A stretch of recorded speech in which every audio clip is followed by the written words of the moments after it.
Okay, watch me take out my rollers like a Victoria's Secret model and let's see what happens, okay? So I use these rollers from Drybar. This is the box. Best Hair Besties from Drybar.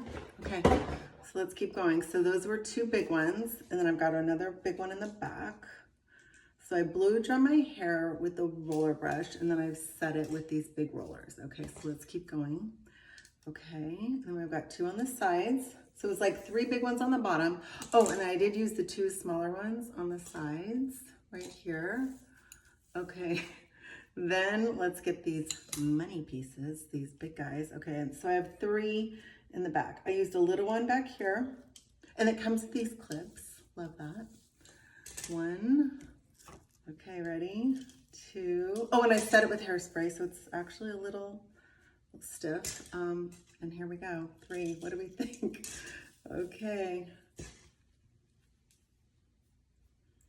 Oh, okay, yes. I'm kind of loving this, actually. All right. What do you think? Big curls. I like it.